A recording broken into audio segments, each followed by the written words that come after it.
नमस्कार दोस्तों, स्वागत है आपका एक बार फिर से हमारे इस चैनल द शिव चैनल पर। दोस्तों, शिवाय हर हर महादेव। दोस्तों, करीब 400 वर्षों बाद 14 अक्टूबर 2023 दिन शनिवार को एक बेहद ही दिव्य और दुर्लभ अद्भुत संयोग बनने जा रहा है, क्योंकि इस दिन सर्वपितृ अमावस्या होने के साथ साथ इस साल का अंतिम और सबसे बड़ा सूर्य ग्रहण शनिवार के दिन लगने जा रहा है। दोस्तों, यदि आप भी आपके घर की सुख शांति, संतान की कमी और धन की कमी या कर्ज से परेशान हैं या आपका भाग्य आपका साथ नहीं दे रहा है, तो ये दिन आपके लिए बेहद खास होने वाला है। और अगर इस दिन आप मिट्टी के दिए से जुड़ा ये असरदार और चमत्कारी आसान सा उपाय कर लेते हैं तो आप देखेंगे कि कुछ ही दिनों में आपकी सभी समस्याओं का हल संपूर्ण रूप से हो जाएगा। दोस्तों, इस बार साल 2023 का अद्भुत संयोग लेकर आया है। पर दोस्तों, 14 अक्टूबर 2023 का दिन बेहद खास होने वाला है, क्योंकि इस दिन पितृपक्ष की समाप्ति के साथ साल का आखिरी और सबसे बड़ा अंतिम सूर्य ग्रहण पड़ने जा रहा है और इस दिन सर्वपितृ अमावस्या होने के साथ साथ शनिवार का दिन भी पड़ रहा है। इसलिए इस अमावस्या को शनचरी अमावस्या के नाम से भी जाना जाता है। इसलिए दोस्तों, इतने सारे दिव्य और दुर्लभ संयोग में इस दिन अगर आप मिट्टी का एक दिया घर के इस कोने में जला देते हैं तो आपको धनवान मालामाल होने से कोई नहीं रोक सकता, और अगर आप पर किसी भी प्रकार का कोई भी दोष है, संकट है, वह भी इस उपाय से दूर हो जाएगा। इसलिए दोस्तों, वीडियो को आखिर तक जरूर देखें। और दोस्तों, अगर आप भी अपने जीवन में महादेव की कृपा पाना चाहते हैं और सूर्यदेव का आशीर्वाद पाना चाहते हैं तो वीडियो को लाइक करके कमेंट में हर हर महादेव लिखना ना भूलें। और अगर आपने अभी तक शुभदास शिव को सब्सक्राइब नहीं किया है तो चैनल को जरूर सब्सक्राइब कर लें। दोस्तों, सर्वपितृ अमावस्या 13 अक्टूबर दिन शुक्रवार को रात 9:50 से प्रारंभ होने वाली है, की समाप्ति 14 अक्टूबर दिन शनिवार को रात 11:24 पर होगी। दोस्तों, 14 अक्टूबर को सर्वपितृ अमावस्या के दिन पितरों के श्राद्ध का समय सुबह 11:44 से प्रारंभ है, जो दोपहर 3:35 तक रहेगा। दोस्तों, इस दिन पड़ने वाले सूर्य ग्रहण की और दोस्तों, मैं आपको बता दें कि ज्योतिष शास्त्र के अनुसार सूर्य ग्रहण का सूतक काल जो होगा वह मान्य होगा। इस सूर्य ग्रहण का अशुभ असर कुछ राशियों पर देखा जा सकता है। आपको बताना चाहेंगे कि 14 अक्टूबर को पड़ने वाला साल 2023 का असर भारत सहित कई देशों पर पड़ेगा। ये ऑस्ट्रेलिया, अमेरिका, साउथ अफ्रीका और अटलांटिक कई देशों में देखने को मिलेगा। साथ ही दोस्तों, अब बात करें अगर सूतक काल की, तो ग्रहण काल यानी 8:34 से शुरू होकर 2:05 तक रहेगा। यानी कि सूतक काल 14 अक्टूबर को सुबह 8:34 से ही प्रारंभ होगा।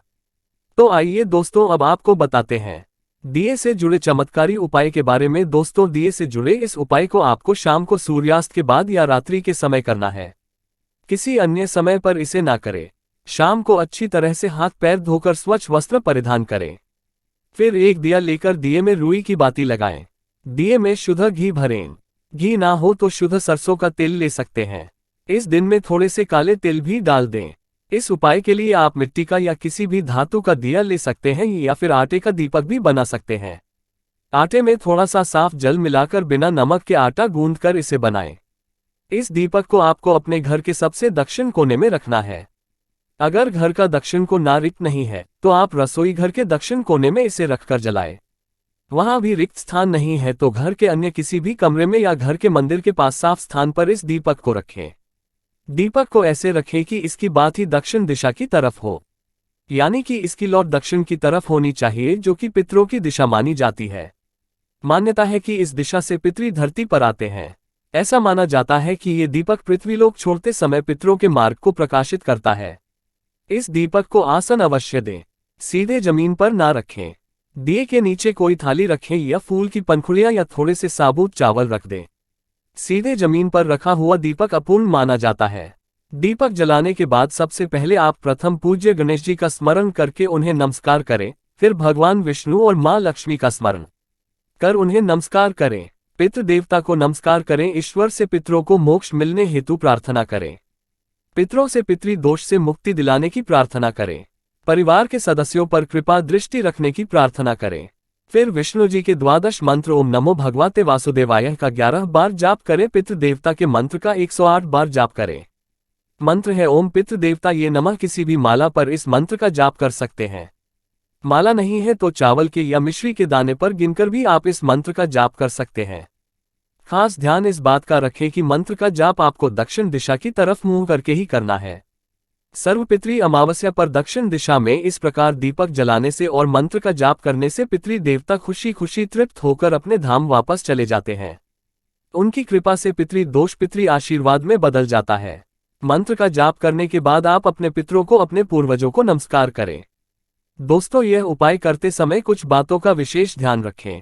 स्वच्छता और पवित्रता का तो आपको ध्यान रखना ही है, जैसे आप पूजा पाठ के वक्त करते हैं, और इसे केवल और केवल अपने घर में ही करना है। अगर आप किसी और के घर गए हुए हैं तो उनके घर में आप अपने पितरों के निमित्त दीपक न जलाएं, और परिवार का कोई भी सदस्य इसे कर सकता है। घर का पुरुष स्त्री कोई भी कर सकता है, केवल महिलाएं मासिक धर्म के दौरान इस उपाय को न करें। पितृपक्ष के दौरान जो भी सावधानियां आप बरते हैं, सर्वपितृ अमावस्या पर भी बरतें। श्राद्ध कर्म के दौरान लोहे के बर्तन का इस्तेमाल न करें। इस दिन इत्र या परफ्यूम न लगाएं। श्राद्ध क्रम में इत्र का इस्तेमाल करने से पितृ दोष लगता है। ब्राह्मणों को लकड़ी के आसन पर ही बिठाएं। ब्राह्मण को भोजन करवाते समय मौन रहें और उनके भोजन से पहले आप खाना न खाएं। ब्राह्मण भोज करने के बाद पितरों को मन में याद कर भूल चूक के लिए क्षमा याचना करें। इस दौरान कोई वाहन या नया सामान न खरीदे। रोजाना की जरूरत के अलावा कोई भी नया सामान पितृपक्ष में नहीं खरीदना चाहिए। पितृपक्ष के दौरान नाखून नहीं काटने चाहिए, तो बाल भी ना काटे, दाढ़ी ना बनाएं। पितृपक्ष में गायों, ब्राह्मण, कुत्तों, चींटियां, बिल्लियों आदि को भोजन अवश्य ही कराना चाहिए। पितृपक्ष के दौरान क्लेश कलह ना करें, प्रेम से रहे, किसी की निंदा या चुगली ना करें। दोस्तों, दूसरे दिन सुबह दीपक के नीचे रख चावलों को पक्षियों को डाल दें। अगर आपने आटे की दिए का इस्तेमाल किया है तो उस दिए के टुकड़े करके पक्षियों को खिला दें। अगर मिट्टी का या धातु के दिए का इस्तेमाल किया है तो आप उस दिए को दोबारा इस्तेमाल कर सकते हैं। सर्वपितृ अमावस्या पर दान दक्षिणा दिए बिना ब्राह्मण या किसी संत को खाली हाथ न जाने दें। इस तरह की कोई भी गलती आपके पूर्वजों को नाराज कर सकती है। द्वार पर आए व्यक्ति को कुछ न कुछ देना चाहिए। मान्यताओं के अनुसार पितृ विदाई के दिन आटा, चावल या तिल का दान अत्यंत शुभकारक होता है। यूं तो पूरे पितृपक्ष में तामसिक भोजन और मांस मदिरा से बचना चाहिए, लेकिन सर्वपितृ अमावस्या पर भी इसका विशेष ध्यान रखें। इसके अलावा लहसुन, प्याज आदि खाने से बचें। इस दिन मसूर की दाल, अलसी, कुल्थी आदि का भोजन शुभ माना जाता है। सर्वपितृ अमावस्या के दिन जाने अनजाने में की गई गलती के लिए भगवान से क्षमा मांगे और ऐसा कोई कार्य न करें जिससे आपके पितर आपसे नाराज हो जाए। मान्यता है पितरों को प्रसन्न करके ही विदा करना चाहिए, ताकि वे जाते समय खूब सारा आशीर्वाद दे और प्रसन्न होकर विदा ले। इस दिन अगर श्राद्ध, तर्पण या पिंडदान ना कर सके तो अपने पितरों के निमित्त खास भोजन बनाए, पंचबली अवश्य दे, ब्राह्मण को भोजन अवश्य कराए, गाय को, कौए को, कुत्ते को, बिल्लियों को भी भोजन अवश्य दें। इस दिन गाय को हरा चारा या घास खिलाएं। गाय को चारा देने से भी पितरों को संतुष्टि मिलती है, तो साल का आखिरी मौका है, पितरों की विदाई का समय है। यह उपाय करके उन्हें खुशी खुशी विदा करें और अपने जीवन से दुख कष्टों को हमेशा के लिए दूर करें। कमेंट बॉक्स में जय पितृ देवता लिखना ना भूले। तो आइए दोस्तों, अब आपको सुनाते हैं सर्वपितृ अमावस्या की कथा, जिसको सुनने मात्र से आपकी हर इच्छा पूरी हो जाएगी। पुराने समय में अग्नि, श्वास और बारिश पद्नाम के पितृदेव थे। उनकी मानस कन्या थी अक्षोड़ा ने अश्विन मास की अमावस्या पर पितरों को प्रसन्न करने के लिए तप किया था। तपस्या से प्रसन्न होकर सभी पितृ देवता अक्षोड़ा के सामने प्रकट हुए। उस समय यशोदा का पूरा ध्यान एक तेजस्वी पितृ अमावस्या की ओर ही था और वह उन्हें अपलक निहारती रही।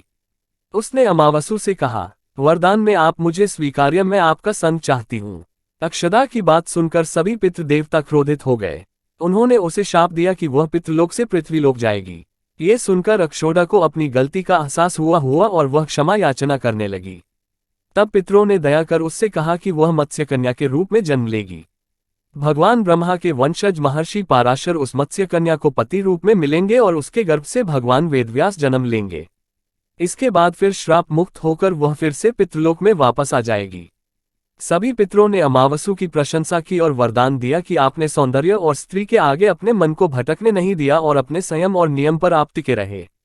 इसलिए आज से ये तिथि आपके नाम से अमावस्या के रूप में जानी जाएगी। मान्यता है कि तभी से ये दिन पितृ मोक्ष अमावस्या के रूप में प्रसिद्ध हुआ है। तो दोस्तों, उम्मीद करते हैं आज के वीडियो से आपको लाभ अवश्य होगा। अगर वीडियो आपको अच्छी लगी हो तो लाइक कर दीजिए और ज़्यादा से ज़्यादा इस वीडियो को अपने फैमिली फ्रेंड के साथ शेयर कीजिए। चैनल को सब्सक्राइब कर लीजिएगा, बेल बटन को प्रेस कर लीजिए। धन्यवाद।